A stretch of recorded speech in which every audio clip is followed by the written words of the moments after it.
বৃষ্টির জেরে বাড়ি ঘেঁষা বিদ্যুতের খুঁটির আর্থিং তারে বিদ্যুৎ পৃষ্ঠ হয়ে মর্মান্তিকভাবে মৃত্যু হলো এক ব্যক্তির এবং এই মৃত্যুর জন্য স্থানীয় পঞ্চায়েত সদস্য সরাসরি কাঠগড়ায় দাঁড় করায় বিদ্যুৎ দপ্তরকে। এই ঘটনাকে ঘিরে বুধবার সন্ধ্যা আনুমানিক ৬টা নাগাদ চাঞ্চল্য ছড়ায় পুরাতন মালদার ভাবুক অঞ্চলের কুড়িয়াপাড়া এলাকায়। মৃতদেহ উদ্ধার করে নিয়ে যায় পুলিশ। স্থানীয় সূত্রে জানা গিয়েছে মৃত ব্যক্তির নাম মাঝি মার্ডি, বয়স ৫৫। তিনি পেশায় রাম মার্ডি হাই স্কুলের হোস্টেলের প্রহরী ছিলেন। পরিবারে তার স্ত্রী সোনতি বেসরা ছাড়া এক নাবালক সন্তান রয়েছে এবং এক বড় মেয়ের বিয়ে হয়ে গেছে। ঘটনা প্রসঙ্গে জানা গিয়েছে মৃত মাঝি মার্ডির স্ত্রী তার বাবার বাড়ি বেড়াতে গিয়েছিল এবং সেখানে বিকেল নাগাদ তার স্বামীকে ফোন করে, কিন্তু ফোনের রিং হলেও সে ফোন তোলেনি। কোনো প্রতিক্রিয়া না পাওয়ায় স্ত্রী সন্দেহ হয় এবং সঙ্গে সঙ্গে বাড়িতে এসে দেখতে পায় স্বামী বাড়ি ঘেঁষে বিদ্যুতের খুঁটির আর্থিং এর তারে হাত জড়ানো অবস্থায় দিয়ে পড়ে রয়েছে। স্ত্রী তাকে ধরতে গেলে সেও বিদ্যুৎ পৃষ্ঠ হয়ে দূরে ছিটকে যায়। তখনই জানতে পারে তার স্বামী বিদ্যুৎ পৃষ্ঠ হয়েছে।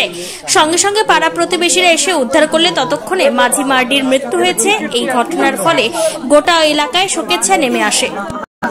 কালো দাগ হয়ে কালো দাগ আছে তো বলছে তো কালো দাগ আছে বুঝ না একটু मुझे सांबादिक হ্যাঁ তো ওকে ও কিছু ঢুকানো উন্নয়নে ये साफ पाए কথা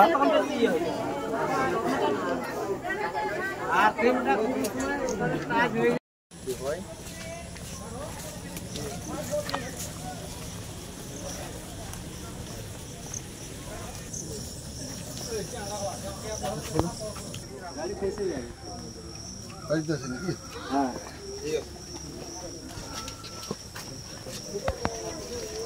मालूम है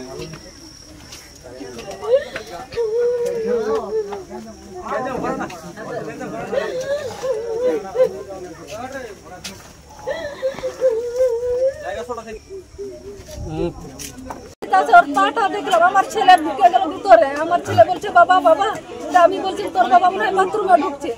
আমি চালের বস্তাটা রাখলাম আর ব্যাগটা আর বার হলাম, বলছি জল খাবো। আমিও সকাল থেকে একটা দানা খাইনি, শুধু চার মুড়ি খাইছি। আচ্ছা, ওখান থেকে মা বলছিল ভাত খাই যা, বলছে না খাবো না।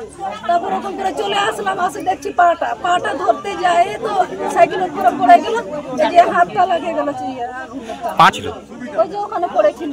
আচ্ছা, একজন লাইন শর্ট খেয়ে মারা গেছে।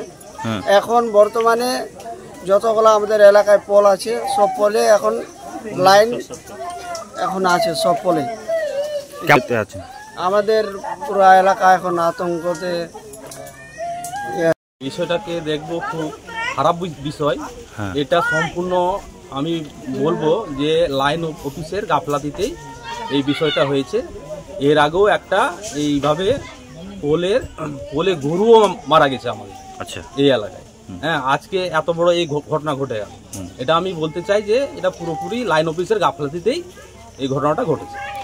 একটু বলুন।